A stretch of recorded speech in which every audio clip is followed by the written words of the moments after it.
Hello YouTube, this is Figure Reviews back again. This time we are with Masters of the Universe Classics, Scareglow. Now, I don't know if you can tell, but I actually have the light off for this review. I'm not going to be doing the whole thing in the dark, but for now, let's get a good look at this figure in the dark. This is Scareglow. Actually, you know what? We'll do the whole review in the dark, because I think you can see the details of the figure pretty damn well. Scareglow is the evil ghost of Skeletor. Now this caused a lot of confusion for MOTU fans in the past because he's not actually Skeletor's ghost. He's a ghost working for Skeletor, sort of like Trapjaw would be evil trap-jawed henchman of Skeletor. This is very close to the vintage sculpt. Obviously an update, but like some of the rest, but this is probably one of the closest of all the updated modern figures. There's very little artistic sort of liberty taken with this particular release. Scareglow looks basically how he did in the vintage line with a plastic cape instead of a cloth cape, and much less bow-legged. He's got a really nice paint job of the glow-in-the-dark effect. The figure's cast in sort of a glow-in-the-dark plastic, and he's got painted details like those eyes. Look at those eyes. And the teeth. The teeth are a lot sloppier than I'd like. It's hard to make out much detail on my computer's camera, but there's not a whole lot of detail in the teeth. But what an evil, awesome looking figure that is. Turn around. He's got sort of a translucent effect on the bottom of his cape. Mattel used this on the Gentleman Ghost figure as well in the DC Universe Classics line. Scareglow's got as far as accessories, he's got a halberd. This is much like his vintage one. It's got a pretty cool blade there, which also glows in the dark. It's pretty long, and it's definitely sturdy. Now he's also got a, this is a bit of a weird thing. This is the only accessory or part of this figure that they really took a artistic license with. This is a reliquary of Castle Grayskull. And it's got a very nice sculpt of Castle Grayskull there. I'll get the close-up.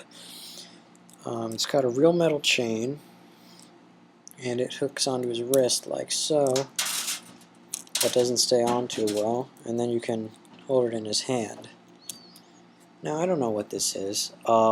It has no basis in the show or anything like that. It does open up and release a key to Castle Grayskull as well.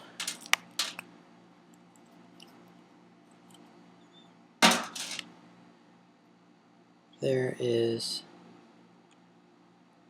the key. Now, he can't hold the key on its own, so I would just keep it together.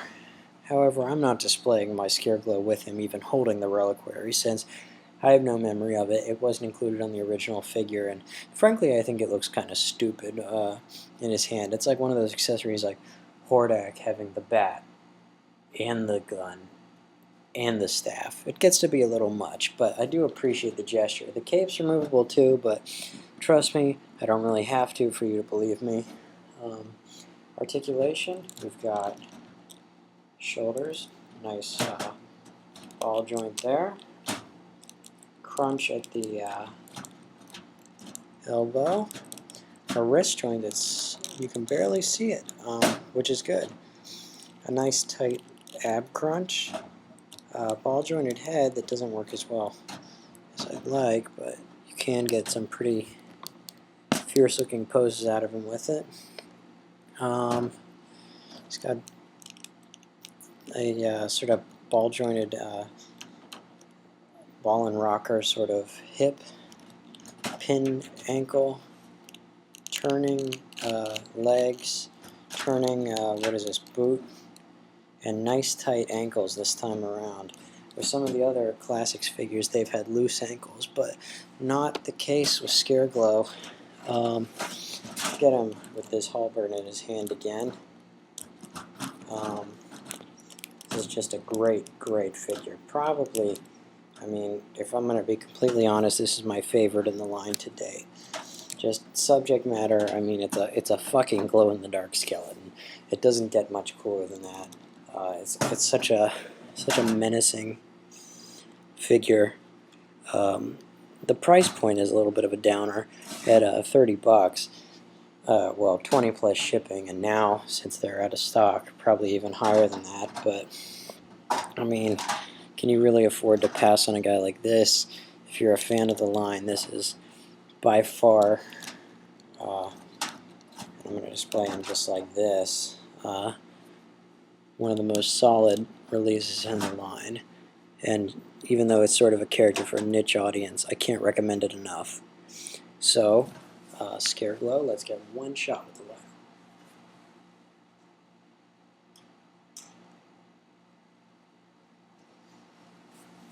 So now you can really see the detail in this figure. Obviously the glow-in-the-dark effect works well if he provided the light for the review. So that's Scareglow. Go ahead and try to pick him up.